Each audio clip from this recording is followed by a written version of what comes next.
শিক্ষকদের সচিবালয়মুখী পদযাত্রা হাইকোর্টের কাছে আটকে দিয়েছে পুলিশ। মূল বেতনের 20% বাড়ি ভাড়া ভাতাসহ 3 দাবি নিয়ে শহীদ মিনার থেকে সচিবালয় অভিমুখী পদযাত্রা করছিলেন এমপিওভুক্ত শিক্ষক কর্মচারীরা।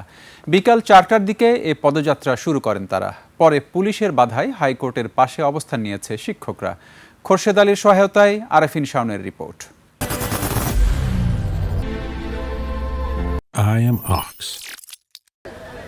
টানা তৃতীয় দিনের মতো এমপিওভুক্ত শিক্ষা জাতীয়করণ প্রত্যাশী জোটের ব্যানারে লাগাতার অবস্থান কর্মসূচি পালন করছে শিক্ষক কর্মচারীরা। দুপুরে সচিবালয় অভিমুখে পদযাত্রা মার্চ টু সচিবালয় পালনের কথা থাকলেও সরকারকে আরও কিছুক্ষণ সময় দিতে তা বিকালে নেওয়া হয়। বিকেলে শিক্ষকরা শহীদ মিনার ছেড়ে কার্জন হলের পাশ দিয়ে হাইকোর্টের কাছে গেলে পুলিশের বাধার মুখে পড়ে। সেখানেই বসে বিক্ষোভ শুরু করেন শিক্ষকরা।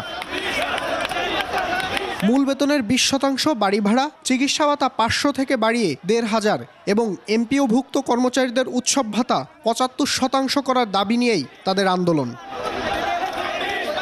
এর আগে এই আন্দোলনের সঙ্গে একাত্মতা ঘোষণা করে বিভিন্ন রাজনৈতিক দল ও সংগঠন। শিক্ষকদেরকে যদি আপনারা দেখভাল না করেন, রাষ্ট্র দেখভাল না করে, তাদের ন্যায্যভাবে শ্রমের মূল্য না দেয়, সম্মানের সাথে ভাতা, বেতন, সুযোগ সুবিধা না হয়, তাহলে সেই পাঠদান থেকে বিজ্ঞানী আসবে না, হাসিনার মতো টাউট বাটপার আসবে।